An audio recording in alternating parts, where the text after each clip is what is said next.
아니, 아들한테 용돈 준 게 죄예요. 현금으로 줬는데도 세금이 나와요. 매달 50만 원씩 줬는데 그것도 문제인가요?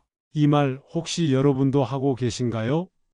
요즘 시니어분들 중에서 이런 말 하시는 분들 정말 많습니다. 그 이유는 단 하나, 2025년 5월부터 가족 간 돈 주고받는 것에도 법이 완전히 바뀌었기 때문입니다. 그냥 가족끼리 도와주는 거잖아 이렇게 생각하고 계셨다면 이제는 큰일 날 수 있습니다. 예전엔요, 아들한테 생활비로 1,000만 원 줘도 딸 결혼한다고 2천만 원 보내줘도 전혀 문제 없었어요. 그런데 지금은 다릅니다. 계좌이체는 물론이고 현금으로 줘도 심지어 매달 쪼개서 줘도 총액이 기준 초과하면 증여세 대상입니다. 그리고 그게 생활비다, 결혼자금이다라고 설명 못하면 국세청에서 이렇게 묻습니다. 이 돈 왜 받으셨어요? 증여세 신고하셨어요? 만약 안 했다고 하면 최대 40%까지 세금 부과됩니다. 그리고 조사까지 받을 수 있어요. 실제로 어떤 분은 현금으로 500만 원 줬으니 괜찮을 줄 알았어요 하셨는데 그게 반복되다 보니 결국 증여로 판단돼 2,800만 원의 세금 통보를 받았습니다. 가족끼리니까 괜찮다는 말 이제 통하지 않습니다. 그렇다면 여러분, 지금부터 반드시 알아야 할 질문들, 현금도 다 해당되나요? 계좌가 달라지면 피할 수 있나요? 매달 100씩 1년 동안 주면 괜찮은 건가요? 증여세 기준 금액은 정확히 얼마인가요? 세금 피하는 방법은 정말 없는 건가요? 하나라도 모르고 넘어가면 나도 모르게 범법자가 될 수 있습니다. 자, 그러면 이제부터 저와 함께 세무 전문가 최지영 세무사와 함께 모든 것을 조목조목 알려드릴 거예요. 끝까지 보세요. 이 영상 하나로 수천만 원을 지킬 수 있습니다.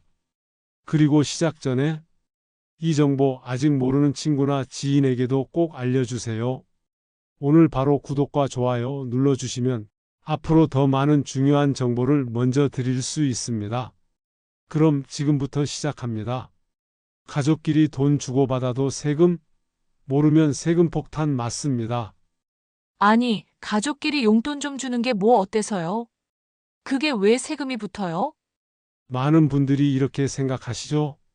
특히 60대 이상 부모님들 입장에서는 내 돈, 내 자식 주는 건데 뭐가 문제야 라고 여길 수 있습니다. 하지만 이제는 그렇게 단순하지 않습니다. 2025년 5월부터 세법이 바뀌면서 가족 간 돈 주고받는 것도 일정 기준을 넘기면 세금이 부과됩니다. 이른바 가족 간 증여세 강화인데요. 모르고 돈 줬다가 과태료에 세금 폭탄까지 맞는 사례가 실제로 늘고 있습니다. 자, 그럼 정말 중요한 질문 하나 드릴게요. 자녀에게 매달 100만 원씩 용돈 주는 것도 세금 내야 할까요? 증여세 정말 가족끼리도 내야 하나요? 정답은 그렇습니다. 증여세란 대가 없이 재산을 받았을 때, 즉 공짜로 받은 돈에 대해 부과되는 세금입니다. 그리고 이 증여세는 부부, 부모 자식, 형제자매, 손자녀 관계라도 일정 금액을 넘기면 국세청이 증여로 판단하게 되어 있습니다. 예전에는 단속이 느슨해서 그냥 넘어간 경우도 많았지만 요즘은 다릅니다. 계좌 거래 내역, 소비 내역, 차량 구매, 보험 납입 기록까지 국세청이 AI 분석으로 실시간 추적하기 시작했습니다. 게다가 2025년 5월부터는 현금 거래도 모두 포함되고 소액 반복 송금도 합산됩니다. 즉, 통장으로 보내든 카카오페이로 주든 직접 현금으로 건네주든 누적 금액이 기준을 넘으면 증여세 대상입니다. 비과세 기준은 2025년 5월 기준 가족관계에 따라 10년간 줄 수 있는 최대 금액 비과세 한도는 다음과 같습니다. 부모에서 자녀 5천만 원까지는 세금 없음, 자녀에서 부모 1,000만 원, 배우자에서 배우자 무려 6억 원까지, 조부모에서 손주 2천만 원, 형제에서 자매 사이 1,000만 원. 이건 10년간 누적 금액입니다. 즉 10년 안에 기준 넘으면 세금 내야 합니다. 예를 들어 아버지가 아들에게 2020년에 3천만 원, 2023년에 2천만 원 줬다. 총 5천만 원, 기준까진 괜찮지만 2025년에 1천만 원 더 주면 초과 1천만 원에 대해 증여세 발생? 자주 묻는 질문, 매달 조금씩 주면 괜찮나요? 많이들 이렇게 생각하십니다. 큰 돈 한 번에 안 주고 매달 100만 원씩 쪼개서 주면 문제 없지 않나요? 하지만 아닙니다. 증여세는 10년 누적 기준이기 때문에 매달 조금씩 줘도 누적 금액이 비과세 기준을 넘으면 세금이 부과됩니다. 예를 들어 매달 100만 원씩 5년간 줬다. 총 6천만 원. 이 중 5천만 원까지만 비과세. 초과 1천만 원에 대해서는 증여세 신고 및 납부 대상. 만약 이를 신고하지 않고 넘어가면 무신고 가산세 20%의 납부 지연 시 이자까지 붙습니다. 결과적으로 수백만 원의 세금을 더 내야 할 수 있습니다. 현금으로 주면 괜찮죠? 현금도 절대 예외 아닙니다. 2025년부터는 현금도 추적 대상입니다. 국세청은 부모가 갖고 있는 현금 흐름, 자녀의 소비 증가, 차량 구입, 여행비, 카드 사용 내역 등을 조합해서 이건 증여다 라고 판단합니다. 심지어 부모 통장에서 자녀 월세가 나간다? 이것도 증여로 볼 수 있습니다. 결론, 가족 간이라도 정해진 기준 이상으로 돈을 주고받으면 증여세 신고를 꼭 해야 하고 안 하면 벌금과 세금 폭탄 맞습니다. 생활비는 괜찮다. 진짜 이렇게 줘야 세금 안 냅니다. 아니, 그럼 생활비도 못 주나요? 우리 아들이 지금 일이 없어서 좀 도와주는 건데? 이런 질문 정말 많습니다. 그리고 여기서 대부분 실수합니다. 생활비니까 괜찮겠지라는 생각이 가장 위험한 착각입니다. 정부는 생활비는 원칙적으로 비과세라고 말합니다. 하지만 무조건 다 괜찮은 게 아닙니다. 생활비는 쓰임새가 정확히 증명되어야 면세가 됩니다. 생활비라면 세금 안 낸다? 오가 아니고 세모입니다. 예를 들어 드릴게요. 아버지가 자녀에게 매달 150만 원씩 보냅니다. 자녀는 그 돈으로 월세, 식비, 교통비, 핸드폰 요금 등을 씁니다. 이건 생활비로 인정받을 수 있습니다. 증빙 자료가 있으면 세금 안 냅니다.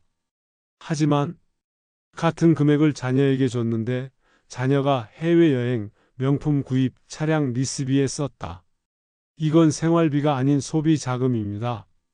국세청은 이건 증여다라고 판단합니다.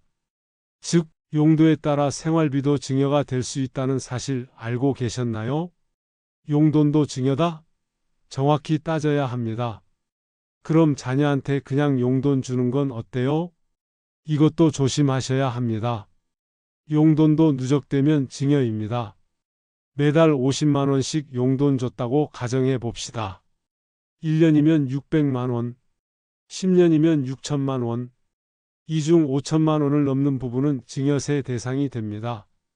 즉, 용돈도 생활비처럼 명확한 용처가 없으면 증여로 간주될 수 있습니다. 세금 없이 자녀 돕는 3가지 꿀팁 알려드리겠습니다. 자, 그럼 진짜 궁금한 부분이죠. 어떻게 하면 세금 없이 자녀를 도와줄 수 있나요? 생활비로 줄 땐 직접 지출하세요. 자녀 통장에 보내는 대신 월세, 공과금, 등록금 등 직접 지불하세요. 이러면 생활지원으로 인정 증여세 아닙니다. 통장에 용도 메모 남기기. 5월 6일 식비 보조 30만 원, 5월 20일 월세 지원 70만 원. 이런 메모 하나가 국세청 조사에서 생명을 구합니다. 단기 송금은 피하고 계획적인 증여 신고 고려. 장기적으로 자녀에게 돈을 줄 계획이 있다면 미리 증여세 신고하고 적정 세율로 납부하는 게 나중에 탈세 의심 피하고 더 유리합니다. 실수하면 이런 일도 벌어집니다. 실제 상담 사례입니다. 경기도 성남에 사는 68세 김모 씨, 자녀 결혼 준비에 보태라고 3천만 원을 보냈습니다. 아들은 그 돈으로 예식장 계약금, 가전제품 구매에 썼고요. 그런데 국세청은 이걸 결혼 관련 생활비가 아니라 일시증여로 판단했습니다. 신고 안 했으니 증여세, 무신고 가산세 그리고 지연이자 포함해서 총 680만 원 납부 명령 받았습니다. 김 씨는 억울했지만 법은 생활비는 그 시점에 직접 쓴 것만 인정이라며 기각했죠. 핵심 요약 꼭 기억하세요. 생활비는 직접 지불하고 영수증 남기면 면세, 용돈도 누적되면 증여로 간주, 매달 조금씩 주더라도 10년 누적으로 따짐, 생활비와 증여의 차이는 용도 입증, 의심받지 않으려면 투명한 거래와 메모 필수입니다. 손주한테 준 용돈도 세금 나온다고요? 할아버지, 할머니 꼭 아셔야 할 증여의 함정. 내 돈으로 손주한테 용돈 줬을 뿐인데요.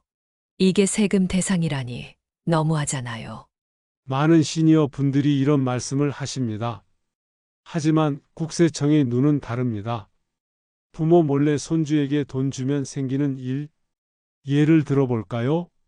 70세 박 할아버지는 손자 대학 입학을 축하하며 1,000만 원을 줬습니다. 며느리와 상의하지 않았고 직접 손자 통장으로 송금했습니다.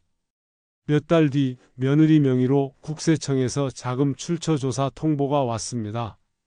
왜 이런 일이 벌어졌을까요? 국세청은 이렇게 봅니다. 손주는 아직 미성년자거나 경제활동이 없으니 이 돈은 결국 부모의 재산으로 판단된다. 즉, 손자에게 준 돈이 아니라 자녀에게 간 돈으로 보고 증여세를 매깁니다.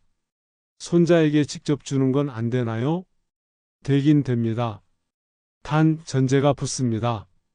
증여자와 수증자 모두 명확히 기재된 증여 신고서 작성, 증여받은 돈의 용도가 교육, 의료, 생활비로 증빙 가능할 것, 10년간 5천만 원 이하로 유지될 것, 직계존 비속 기준.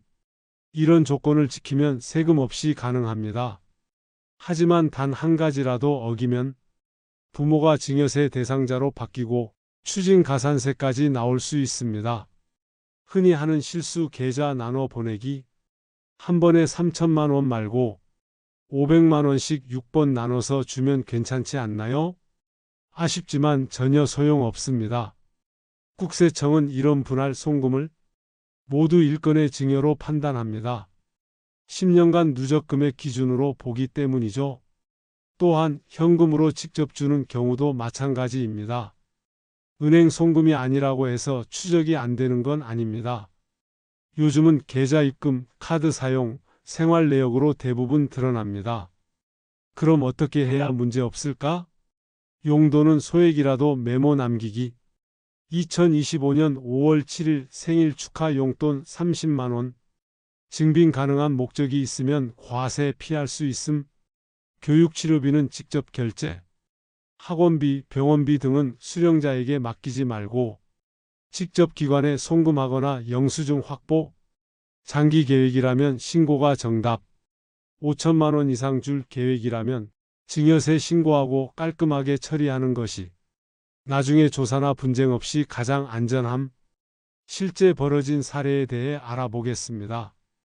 부산에 사는 65세 한 할머니는 손주의 중학교 졸업을 기념하며 2천만 원을 손자에게 줬습니다. 몇 개월 후 국세청이 아들의 명예 계좌 흐름을 조사하다 해당 돈은 아들의 소득 대비 불균형으로 판단, 증여세 360만 원과 무신고 가산세 부과했습니다. 결국 그 돈은 손자 등록금으로 사용됐지만 증빙이 없었고 사전 신고도 없었기에 단순한 용돈이 아닌 탈세성 증여로 간주된 것이죠. 꼭 기억하세요. 손주에게 주는 돈도 증여세 대상이 될 수 있다. 부모를 거치지 않아도 간접 증여로 판단. 금액을 나눠 보내도 무조건 10년 누적 기준 적용. 현금도 추적 가능, 안심 금물. 제일 좋은 건 계획적 증여와 투명한 기록입니다. 이혼한 아들에게 준 돈, 며느리에게 넘어가면 어떻게 되나요? 사위 사업자금 도와주면 세금 나올까요? 가족관계가 복잡할수록 증여는 조심하셔야 합니다. 이혼한 아들에게 전세금 도와줬는데 전 며느리랑 상관없잖아요. 한 68세 어르신의 사연입니다. 이혼한 아들이 아이를 키우기 위해 전셋집을 구하겠다며 3천만 원만 도와달라고 했고 어머니는 그냥 송금했습니다. 문제는 그 집이 아들과 며느리 공동 명의였다는 점입니다. 몇 달 후 국세청은 이 돈의 절반이 며느리에게 간 것으로 추정된다며 1,500만 원 상당에 대한 증여세 부과를 알렸습니다. 며느리랑 나 아무 관계도 없는데 왜? 세법은 돈이 누구에게 귀속되었는지만 봅니다. 아들과 며느리 공동명의 며느리에게도 절반이 갔다고 판단. 며느리 사위에게 직접 준 돈은 사위 사업이 어렵다고 2천만 원 송금. 며느리가 아파서 치료비 1천만 원 보탬. 이 경우도 원칙은 증여세 대상입니다. 며느리 사위는 직계존피속이 아니기 때문에 10년간 증여세 면제 한도는 단 1천만 원, 즉 2천만 원 넘으면 1천만 원 초과분에 대해 증여세 가산세 대상이 됩니다. 가족이라고 무조건 괜찮지 않다. 어르신들이 자주 하시는 말씀, 가족끼리 주는 건데 뭐 어때? 결국 우리 집 식구잖아. 하지만 세법은 혈연이 아니라 법적 관계와 귀속을 봅니다. 이혼한 며느리는 이제 법적으로 타인입니다. 사위나 며느리는 직계 아닌 반계, 면세 한도가 훨씬 낮습니다. 아들과 며느리 공동명의 계좌로 보낸 돈은 며느리도 증여받은 것으로 간주. 그럼 어떻게 해야 할까요? 돈을 줄 때 명확하게 목적과 수취인 지정. 이에 이 돈은 아들의 전세금 목적으로 명의 계좌에만 사용. 가능하면 단독 명의 계좌로 이체. 계약서 등 소유권 귀속 명확히 구분. 부동산, 자동차 구입 시 공동 명의로 하면 증여로 오해받기 쉬움. 며느리 사위에게 1천만 원 이상 줄 땐 반드시 증여 신고. 의료비, 교육비 등 정당한 이유가 있으면 세금 줄일 수 있음. 진짜 벌어진 사례를 들려드리겠습니다. 서울에 사는 66세 김 어르신은 사업하던 사위가 코로나로 폐업 위기에 몰려 3천만 원만 도와달라고 하자 그냥 통장으로 송금했습니다. 결과는 2천만 원 초과분에 대해 증여세 200만 원 부과, 신고도 안 해서 가산세 20만 원 추가. 나중에 딸과도 감정의 골이 깊어졌다고 합니다. 요약 정리. 이혼한 며느리는 남남 공동명의로 돈 보내면 증여로 봄. 사위 며느리 증여 면세 한도는 10년간 1천만 원. 직접 준 돈도 간접으로 귀속돼도 세금 발생 가능. 증여세는 돈이 어디서 왔는지보다 누구에게 갔는지를 본다. 안전한 방법은 목적 기록과 단독명의 송금과 필요시 신고입니다. 빌려준 건데요. 가족 간 동거래, 증여 아닌 대여로 인정받는 법. 아들한테 빌려준 거예요. 증여 아니에요. 70대 이상 어르신들 중에는 자식에게 수천만 원을 줘놓고도 빌려준 거지 그냥 준 거 아니다라고 말하는 경우가 많습니다. 하지만 국세청은 그건 그냥 말일 뿐이라며 실제로 돌려받을 의사가 있었는지를 확인합니다. 그래서 자식에게 5천만 원 빌려줬다고 해도 차용증도 없고 상환도 안 했고 이자도 없으면 그냥 증여로 간주합니다. 그리고 증여세 가산세 부과됩니다. 가족 간 돈 거래가 대여로 인정받으려면 국세청은 아래 5가지를 반드시 확인합니다. 이 중 하나라도 빠지면 증여로 볼 가능성 매우 높습니다. 차용증 또는 금전소비대차 계약서 작성, 반드시 문서로 남겨야 합니다. 대여 일자, 금액, 이자율, 상환 방식, 서명 포함, 공증까지 받으면 가장 안전. 이해 시 문구 알려드리겠습니다. 2025년 5월 10일 본인은 에게 3천만 원을 연이자 3%, 1년 후 일시 상환 조건으로 대여하였음. 이자 지급 증빙 필요. 무이자면 아예 증여로 간주될 가능성 높음. 1에서 3%라도 이자 정해서 실제로 송금한 기록이 있어야 인정됨. 실수할 수 있는 예시를 들려드리겠습니다. 아들에게 매년 이자 받기로 했지만 현금으로 줘서 증빙 없음. 받았다는 증거가 없네요. 증여 추정. 상환 내역이 있어야 함. 일부라도 상환이 있어야 대여로 인정. 1년 이상 상환 없으면 돌려받을 생각이 없었다고 봄. 국세청은 3년간 무상환, 무이자면 증여로 추정합니다. 계좌 이체로 송금 메모 남기기. 아들 결혼자금이나 뭐뭐 대여금. 송금 내역의 메모만 잘 남겨도 증거가 됩니다. 실제로 분쟁이 일어날 수 있는 구조. 어르신과 자녀가 정확히 얼마를 언제까지 어떤 조건으로 상환할지 서로 알고 있어야 함. 나중에 법적 분쟁이 발생할 정도로 명확해야 국세청도 대여로 인정. 실제 사례. 66세 이모 어르신은 결혼하는 딸에게 전세금 8천만 원을 보태줬고 나중에 형편되면 갚아라고 말만 했습니다. 차용증 없음, 이자 지급도 없음, 딸 명의로 전세 계약. 몇 달 뒤 국세청은 8천만 원 증여로 보고 증여세 760만 원 부과. 이모 어르신 빌려준 거라니까요 라고 주장했지만 증빙 자료가 없어 받아들여지지 않음. 가족 간에도 반드시 계약을 남기세요. 가족이라고 구두로 대충 하면 안 됩니다. 세법은 감정이 아니라 문서와 돈의 흐름을 봅니다. 그냥 빌려준 거예요 라는 말은 증거가 아닙니다. 문서 없이 돈 주면 증여로 간주. 현금으로 이자 받으면 증빙 안 됨. 갚을 계획 없으면 돌려받을 생각 없던 걸로 해석합니다. 이제 아시겠죠? 예전처럼 그냥 가족끼리 도와준 건데요 라는 말은 이제 절대 통하지 않습니다. 세금은 감정이 아닌 증거로 판단됩니다. 계좌 이체, 차용증, 이자와 상환 내역. 이 세 가지를 갖추지 않으면 나도 모르게 증여세 폭탄 맞을 수 있습니다. 혹시라도 이건 해당 안 되겠지 하고 방심하셨다면 지금 당장 자녀와 나눈 돈거래를 점검해 보시고 필요한 증빙부터 만들어 두세요. 모르고 지나치면 손해. 아는 사람이 이기는 세금 지식입니다. 도움이 되셨다면 좋아요 한번, 구독 꾹 눌러주세요. 세금은 갑자기 바뀝니다. 하지만 여러분의 자산은 준비하는 사람의 것입니다.